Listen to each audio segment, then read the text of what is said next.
pelajaran matematika. Semoga kita semua tetap dalam lindungan Tuhan Yang Maha Esa. Pada pertemuan kali ini kita akan membahas tentang gradien garis singgung yang masih merupakan bagian dari turunan. Gradien garis singgung pada suatu kurva adalah turunan kurva tersebut di titik singgungnya. Untuk lebih jelasnya, perhatikan gambar berikut. Di sumbu E, kemudian sumbu Y. Ini ada kurva. Ini ada kurva, kemudian di sini ada garis singgung. Ini ada garis ya, garis yang menyinggung kurva.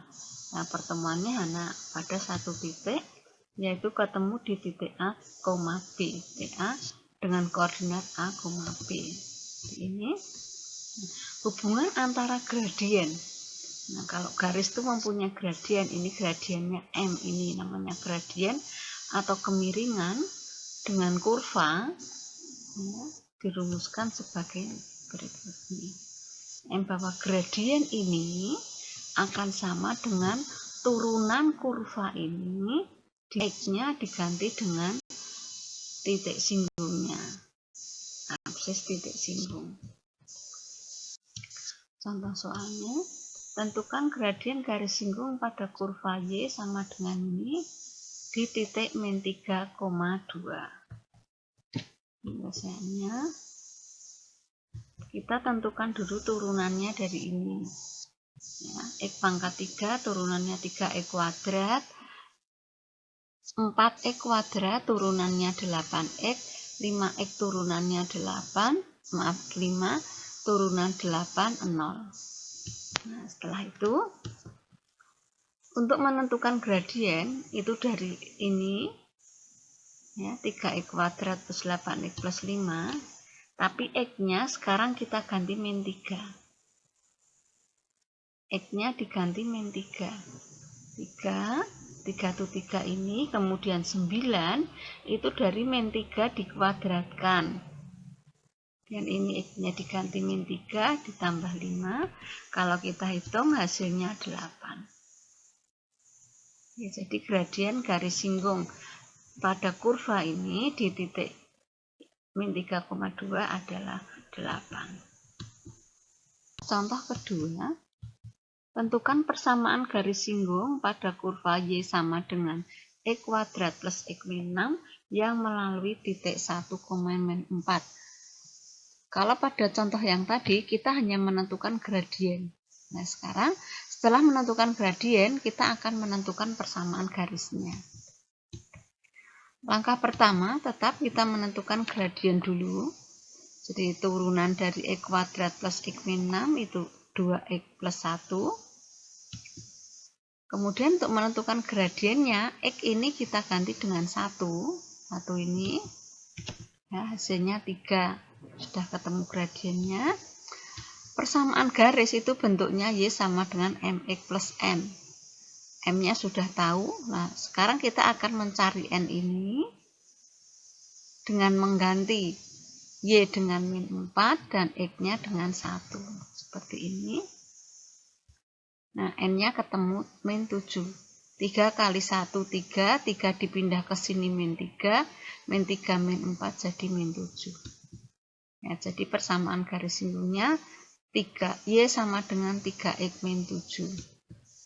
Contoh ketiga, tentukan persamaan garis singgung pada kurva Y sama dengan ini di titik yang berabsis 1. Kalau tadi diketahui titiknya, titik itu pasangan antara X dan Y. Ini hanya diketahui X-nya. Nah, absis itu X.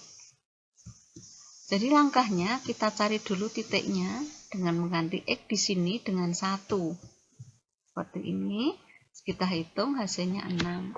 Ya, jadi titik singgungnya itu 1,6. Setelah itu kita tentukan gradiennya. Turunan dari ini yaitu 6X kuadrat min 1.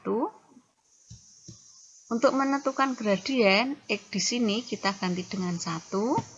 Kita hitung hasilnya 5. Setelah itu kita baru menentukan persamaan garisnya. Y di sini kita ganti 6, kemudian M-nya diganti 5, dan X-nya diganti dengan 1. Seperti ini, sehingga N-nya ketemu 1. 5 ini dipindah ke sana, 6 dikurangi 5, 1. Jadi persamaan garis singgungnya adalah Y sama dengan 5X plus 1. Contoh keempat. Ini tentukan persamaan garis singgung pada kurva ini dan bergradien 4. Nah, ini tidak diketahui titik singgungnya, tapi diketahui gradiennya. Nah, gradien itu merupakan turunan dari ini, pengertian tadi. Tapi di sini diketahui 4, berarti ini sama dengan 4. Ini 6, X min 2 sama dengan 4. Nah, kalau dihitung, X-nya ketemu 1. Ini min 2 dipindah ke sana, jadi plus 4 plus 2, 6. 6 dibagi 6, sehingga 1. Setelah itu, kita cari titiknya, Y-nya. Setelah ketemu X, kita cari Y. X di sini kita ganti dengan 1. Seperti ini. Kita hitung hasilnya 6. Ini dari ini kita hitung hasilnya 6. Jadi titik singgungnya 1,6. Setelah ketemu titik singgung, diketahui gradien, kita tentukan persamaan garisnya. Y-nya diganti 6, M-nya diganti 4, dan X-nya diganti 1. Seperti ini. Ya, N-nya ketemu 2. Jadi persamaan garis singgungnya Y sama dengan 4X plus 2. Kita lanjut ke bagian berikutnya, yaitu fungsi naik, fungsi turun.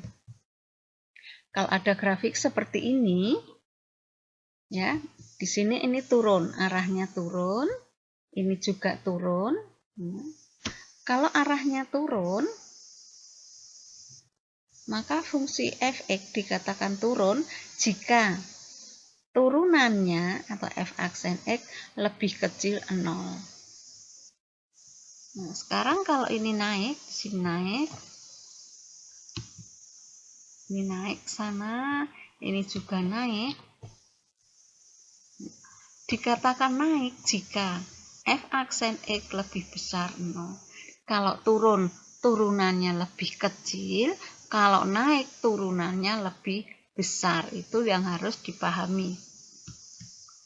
Contoh soalnya, tentukan interval. Maksudnya interval itu tadi kan ada batas-batas tertentu ya. Kapan naik, kapan turunnya. Itu namanya interval. Kita tentukan turunannya. Turunan dari ini itu 6X min 18. Tadi syarat naik itu lebih besar. Ya, berarti 6X min 18 lebih besar 0. 6X lebih besar 18, ini dipindah ke sana. Berarti X lebih besar 3. Nah, ini sudah jawabannya. Ya, fungsi akan naik itu saat X lebih besar 0. Jadi intervalnya X lebih besar 0. Contoh berikutnya. Tentukan interval agar grafik Y sama dengan X pangkat 3 min 3X kuadrat min 9X plus 5 naik. Ya, turunannya dulu kita tentukan. Turunan ini adalah di sini. Ya, 3X kuadrat dari X pangkat 3, turunan 3X kuadrat min 6X, turunan 9X 9, turunan 5 0. Syarat naik itu lebih besar 0. Ya, berarti ini 3X kuadrat min 6X lebih besar 0. Nah, kalau ini pangkat 2 berarti harus difaktorkan. Tidak bisa langsung seperti tadi, tapi harus difaktorkan. Nah, di sini ada 3 semua, ini bisa dibagi 3. Kita sederhanakan dulu. Setelah itu kita faktorkan. Faktornya ini X min 3X plus 1. Nah, karena ada 2 nilai di sini, ini harga nolnya X min 3 tuh X-nya sama dengan 3 dan X sama dengan min 1 itu dari di sini. Di harga nolnya 3 dan min 1. Mestinya dibuat grafik tapi tidak perlu. Nah, kalau lebih besar 0, maka interval berada di pinggir.